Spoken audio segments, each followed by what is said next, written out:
Hey, welcome to the Gaming Bench. Today I'm building an ancient game that is very popular in Madagascar called Fanorona. It's a two-player abstract strategy game that has a capturing mechanic that I've never seen before in any other game. But I'm going to talk about the rules and how to play as well as the history in the video I'll drop next week. This week, we're going to build the board. Let's get to it. I'm going to use glass marbles as playing pieces for this game, so I don't need to make the pieces, just the board. And the board is a pretty simple 5x9 grid. Printed this out on my computer, and you can see it's a lot like the 5-field Kono board I just built like last week, or even the Kanane board I built like a couple months ago. But I didn't want to make it that way. I wanted to try something different. All the intersecting lines on the board form these little triangles.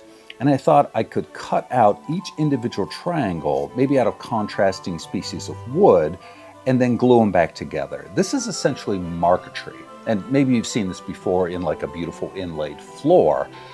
But I've never tried this before, and it seems like it would require a certain amount of precision. And that's not really my deal, but I'm going to give it a go. For the wood, I'm going to use maple because I still have some maple sitting around in my shop, but I'm about out of walnut. That was my first thought. So I went to the lumber store and I was looking at some different exotic species, and my first thought was padauk. I thought that would look really cool. Then I came across this bloodwood. I've never worked with it before, but man, it's just gorgeous. So bloodwood, maple, and then I think I'll put the little dividers between the squares using up the rest of the walnut I do have. As previously established, watching someone mill up lumber on YouTube is super boring, so I'll skip that part and just cut to the chase. I took the bloodwood and the maple and I cut it into strips, and then I took these individual strips and cut them into little triangles. And for everyone who's ever suggested that I try hand tools instead of power tools, I'm on board with the idea, and I even started that way with the maple and just using a little saw, but maple is hard and it was taking forever. So I ended up making a little crosscut sled jig that helped me move through the process pretty quickly.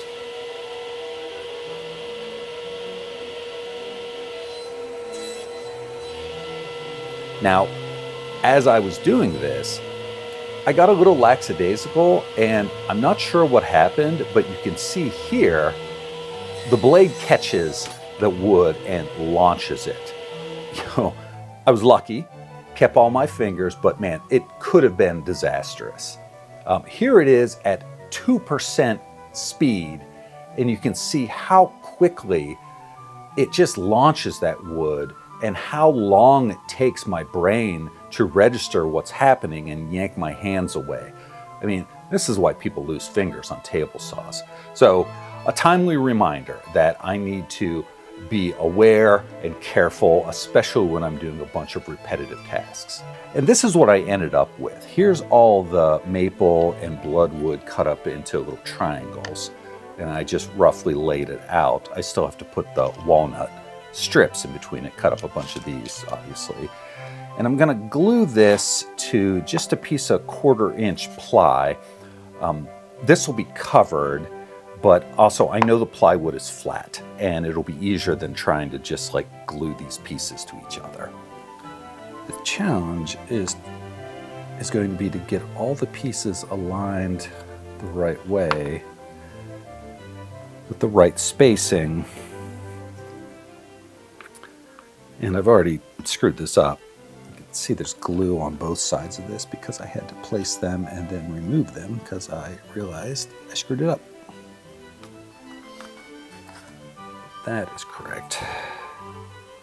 No, it's not, because the grain is the wrong way. Yes, that. What a mess.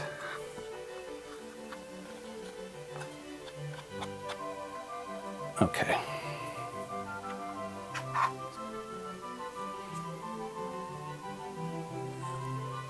try to get these horizontal lines in as soon as I can, because these will help serve as guidelines as I go.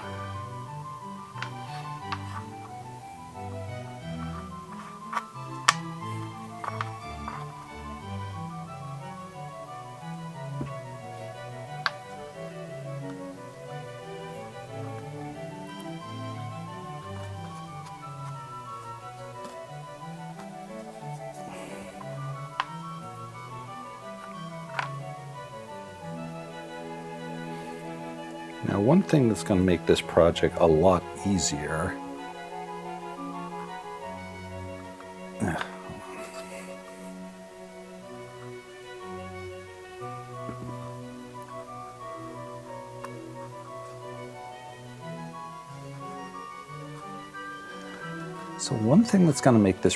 lot easier than it might be otherwise is that each intersection is going to have, I'm going to drill a hole through it, and that's going to hold the marble.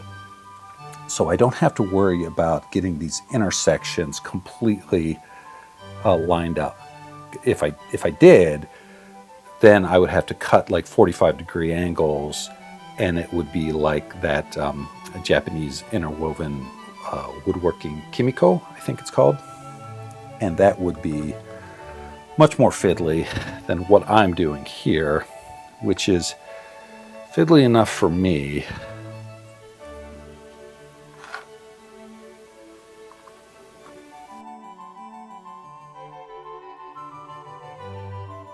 Okay, that wasn't so bad. It really didn't take as long as I thought it would. Again, it looks a mess right now with dried glue, and it all needs sanded and the bad gaps, but trust the process.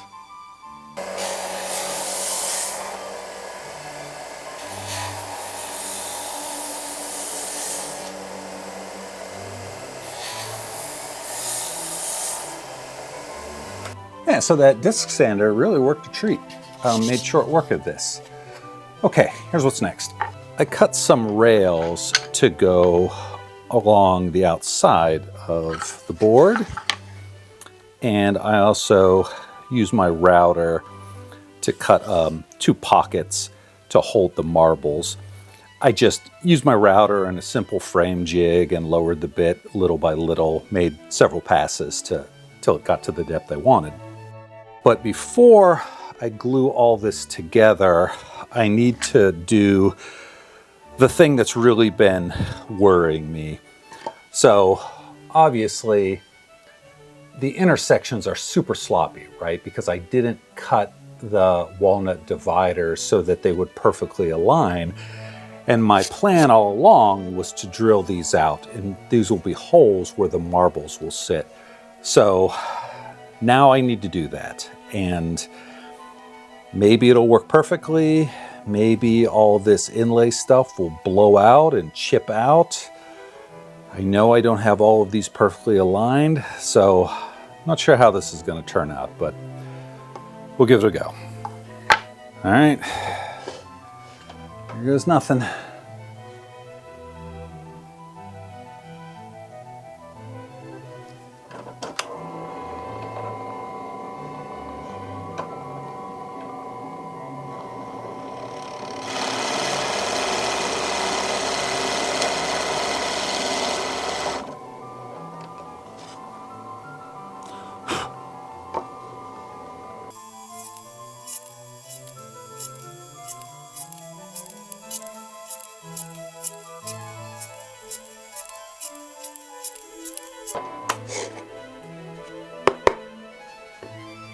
All right, well, nothing exploded, so that's good. Okay, now I need to glue the rails on to the rest of this so I can drill these outer intersections.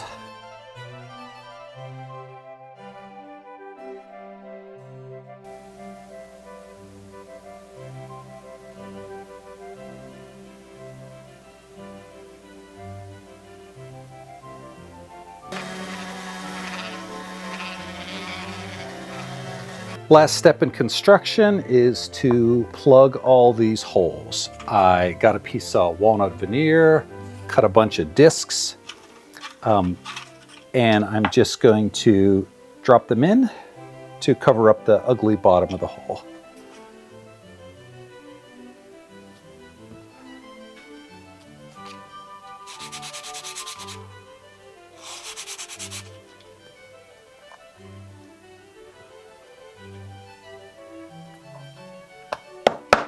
Okay, that was pretty tedious, just because I had to sand each of the little inserts because they didn't quite fit before I glued them in. But the end result, I'm pretty happy with this. All that's left now is I'm going to give this final sanding up to 220. I think I'll chamfer the edge. The back looks bad. You can see the plywood, but I think I'm just going to glue a piece of felt or leather on the back to hide that. And then we'll be done. And we're done. Took this outside, gave it a couple coats of spray-on shellac, buffed it up a little bit, and I'm really happy how this turned out. This was a bit of a push for me. This kind of precise inlay is not usually my thing, but I think it turned out really nice. Again, this is an ancient game played mostly in Madagascar called Fanorona. It has a really interesting capturing mechanic, and I'm going to cover that in the video I'll drop next week. That'll cover the rules, history, and strategy of the game. So if you want to learn how to play or know more about the background of this very interesting game, tune back in next week. All right, that's it for now. Thanks for watching. I'll see you next time on The Gaming.